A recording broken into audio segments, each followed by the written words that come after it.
So, I've been a fan of Aubrey Plaza as a comedic actor for quite a while now. But I feel like she's always played similar kind of characters, usually kind of the awkward type. But recently I saw her in a Christmas movie called Happiest Season. And it was just one of the most grounded and quote-unquote normal performances I've seen her in. And that made me realize that she really does have some range in her. And that I would very much like to see her attempt something else for a change. Well, apparently I didn't have to wait very long, because this is certainly something else. But the basic idea of the movie is that she plays a film director who goes to this bed and breakfast retreat in the woods by the lake somewhere. And she's the only one there except for her hosts, a couple played by Christopher Abbott and Sarah Gadon. So far so good, nothing too special going on. In fact, the biggest surprise was how little was actually going on at that point of the movie. I was kind of enjoying it. I was liking the dialogue and the interactions between the characters. It all felt very realistic and relatable in a weird way. I felt like I've been in similar situations myself before. But I was constantly just wondering where the story would go next.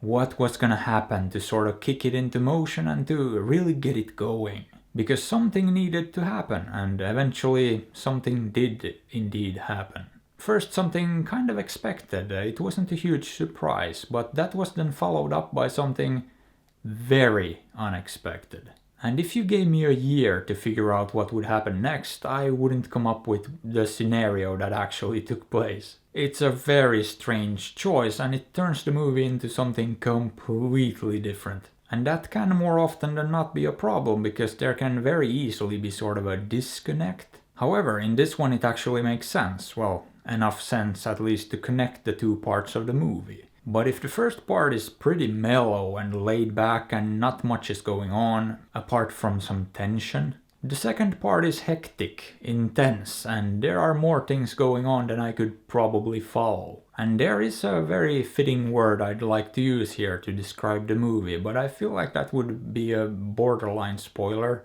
And this, if anything, is a movie you want to go into completely blind. Just knowing as little as possible and just sit down, kick back and enjoy the ride. Because it gets weird, and even though I'm not sure I even understood it, I liked it.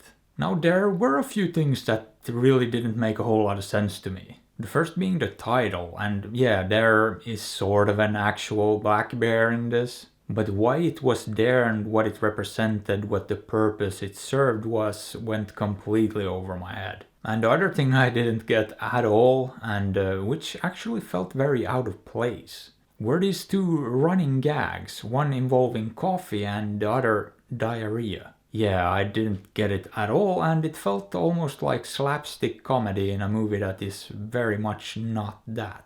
But on the other hand, the tone of the movie is all over the place and very strange anyway. So in a weird way it kind of blended in and just added to the surreal nature of it. Now I'm not gonna lie, as much as I liked this on a few different levels, I actually have no idea what to make of it, and as a result I think I'm gonna give it an upside down 7. Boop.